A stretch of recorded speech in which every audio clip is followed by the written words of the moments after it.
Bonjour à tous. Je remarque que M. Bennett intervient après moi en salle 908. Je ne peux rien promettre à ce sujet. Je suis le porte-parole et j'aime m'exprimer. Donc, je vais essayer de faire attention au temps. Donc, bonjour. C'est un plaisir d'être ici. C'est un honneur d'être ici et de partager la scène avec tant de voix influentes, des personnes qui façonnent des discussions clés sur l'avenir de notre région dans ce pays. Au cours de l'année écoulée, beaucoup de gens m'ont connu comme le porte-parole de Tsahal, généralement avec le fond bleu et non le fond rouge. Je commence à m'y habituer. D'habitude, je suis là pour partager les derniers développements. Mais aujourd'hui, j'aimerais partager quelque chose de plus personnel, mon point de vue sur où nous en sommes aujourd'hui et pourquoi, après tout ce que nous avons vu, je suis très optimiste.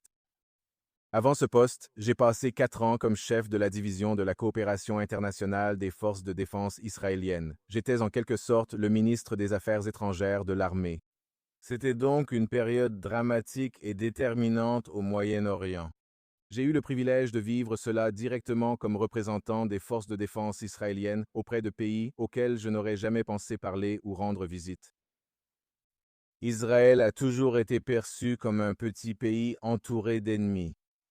C'est presque l'expression moderne de la phrase biblique, un peuple qui demeure seul. Am levad adishkon. Israël est un petit pays qui vit dans un voisinage très hostile, vous le savez tous. Vous savez, en tant qu'Israéliens, nous avons été élevés avec une idée simple. Nous nous défendrons par nous-mêmes. C'était dans notre ADN et ça l'est toujours. C'était profondément ancré dans l'éthos israélien. Mais pendant l'ère des accords d'Abraham, quand cela a commencé, cela a rendu possible, grâce au leadership du président Trump, quelque chose de remarquable s'est produit. Où que je voyageais au Moyen-Orient, même dans des pays que je n'aurais jamais cru visiter, j'ai vu quelque chose qui m'a surpris. J'ai vu un respect véritable pour Israël. J'ai rencontré des chefs militaires dans cette région qui voulaient collaborer, et ensemble, nous avons commencé à bâtir une nouvelle architecture régionale, fondée non seulement sur des menaces communes, mais aussi sur des intérêts et des opportunités partagées. En mai 2023, j'avais l'impression que nous étions plus proches que jamais de tendre la main à l'Arabie saoudite. Ils l'ont même déclaré. Et puis le 7 octobre est arrivé. Ce qui a commencé comme une attaque du Hamas contre Israël s'est rapidement transformé en une guerre régionale impliquant le Hezbollah, les Houthis et l'Iran lui-même. Depuis ce jour-là, les FDI combattent sur 7 fronts différents. Toute une nation a répondu à l'appel du devoir. Cette guerre a révélé au monde quelque chose de significatif. Les ambitions de l'Iran ne s'arrêtent pas aux frontières d'Israël. Ces missiles, ces drones et ces supplétifs menacent la stabilité de toute la région et, de plus en plus, bien au-delà. Beaucoup de gens se demandent si le 7 octobre marquerait la fin des accords d'Abraham. Mais le véritable test des accords d'Abraham n'a jamais été de savoir comment ils survivraient en temps de guerre. C'était de savoir s'ils survivraient ou perdureraient en temps de paix, et ils l'ont fait. En même temps, cette guerre nous a rappelé le type d'ennemi auquel nous faisons face. Nos soldats, pendant que nous parlons, combattent un ennemi qui se cache derrière les civils, construit des tunnels sous les maisons et intègre son infrastructure militaire au sein des communautés civiles. Voici le champ de bataille auquel nous faisons face. Et malgré tout cela, il reste déterminé à agir avec précision et selon les valeurs qui définissent Tsahal. Nos ennemis considèrent nos valeurs comme une vulnérabilité. Nous les considérons comme une force.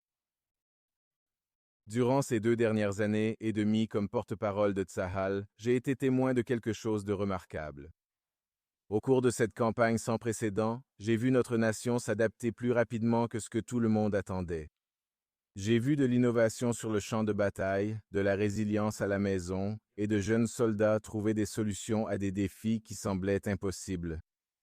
Depuis près de 3 ans, les forces de défense israéliennes ont défendu Israël sur 7 fronts, sur terre, en mer, dans les airs et sur le front intérieur, Les 3 dernières années nous ont rappelé que notre taille n'a jamais défini notre force. C'est notre peuple qui l'a définie. Depuis 1 an, je me déplace constamment entre les visites à nos soldats sur la ligne de front, les rencontres avec les civils à l'arrière et les entretiens avec les médias. Tout récemment, une jeune photographe de combat de mon unité, âgée de 19 ans, accomplissait sa mission dans le sud du Liban, accompagnant nos forces et documentant des opérations historiques de Tsahal. Elle portait ce qui sont peut-être 2 des outils les plus importants de notre époque, une arme et un appareil photo. Pendant les combats en première ligne, elle a été blessée par un drone explosif lancé par des terroristes du Hezbollah. Je lui ai rendu visite à l'hôpital et rencontré sa famille. Elle a le même âge que ma fille, qui est aussi soldate. Je m'attendais à lui donner quelques mots d'encouragement. Au lieu de cela, c'est elle qui m'a encouragé. Elle ne se concentrait pas sur sa blessure. Elle était concentrée sur sa mission, sur le moment où elle retrouverait ses amis. J'ai quitté cette chambre à l'hôpital en pensant à quel point la réalité de cette guerre est différente de la façon dont on en parle souvent. La plupart des gens ne voient que les gros titres. J'ai la chance de connaître les personnes derrière ces gros titres. Ce rôle m'a permis de rencontrer toutes les composantes de Tsahal, des réservistes et soldats combattants jusqu'aux hommes et femmes qui œuvrent discrètement dans l'ombre. Derrière chaque opération, il y a des milliers de personnes qui portent une grande responsabilité. Quand j'ai rencontré ces jeunes soldats, je repense souvent au début de mon propre parcours militaire.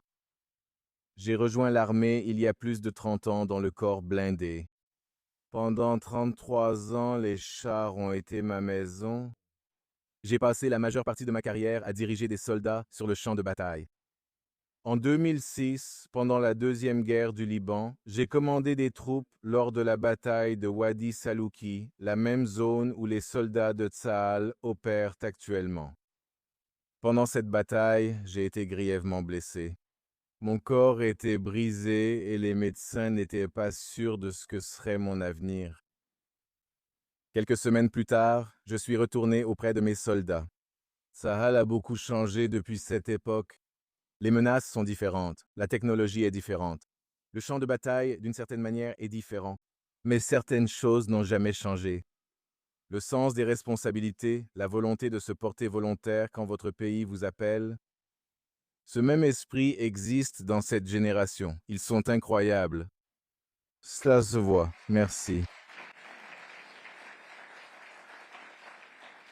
Cela se voit chez les réservistes qui, encore et encore, se présentent au service. On me demande souvent quelle est la stratégie de Tsahal. Ce que je dois vous dire, c'est que nous avons appris à travers une expérience douloureuse que protéger notre peuple ne peut pas signifier attendre la prochaine attaque. Un cessez-le-feu ne peut pas signifier revenir à la réalité du 6 octobre. Aujourd'hui, les FDI agissent de manière proactive, prennent l'initiative. Nous neutralisons les menaces avant qu'elles n'attaquent et empêchons nos ennemis de se reconstruire. Sur chaque front, une leçon nous a guidés tout au long de cette guerre. Les soldats de Tsahal se tiennent en première ligne comme un rempart entre l'ennemi et le peuple d'Israël. Et nous y resterons jusqu'à ce que cette menace soit éliminée.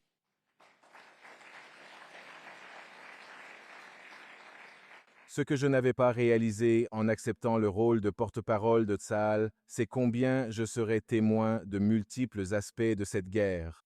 De nombreuses fois, j'ai le privilège d'annoncer de bonnes nouvelles, le retour des otages auprès de leurs familles, la réussite d'une opération ou l'achèvement d'une mission. Et parfois, la responsabilité est bien plus lourde. Me tenir devant les caméras après que nous ayons perdu des soldats, informer les familles et le public d'événements douloureux dont nous nous souviendrons toujours.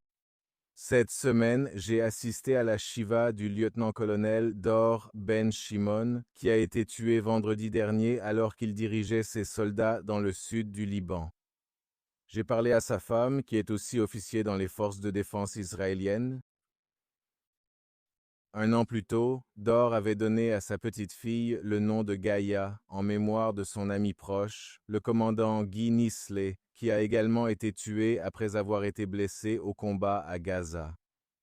Pour moi, Guy et Dor racontent l'histoire d'Israël. Entre Guy et Dor, on peut voir quelque chose de profondément israélien.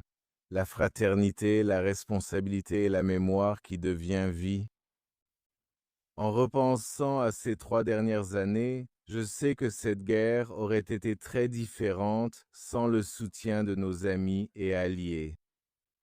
À nos partenaires américains, aux militaires, hommes et femmes, qui se sont tenus à nos côtés, sur tous les fronts, à tout moment, c'est bien plus qu'un partenariat. Votre soutien nous a sauvés et a sauvé des vies dans toute la région, et pour cela nous vous serons toujours reconnaissants. Et merci à vous tous dans cette salle d'avoir pris la parole, d'avoir soutenu Israël, même lorsque ce n'était pas, et ce n'est toujours pas, facile. Après plus de 30 ans en uniforme, je peux dire avec une confiance totale que la plus grande force d'Israël n'est pas ses chars, ses avions, son renseignement ou sa technologie. Sa plus grande force, ce sont son peuple. Et lorsque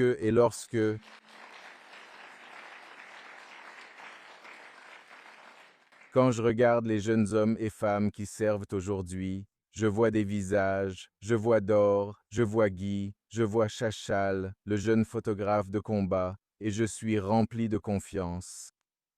Non seulement dans l'avenir de Tsahal, mais aussi dans l'avenir d'Israël. Merci beaucoup.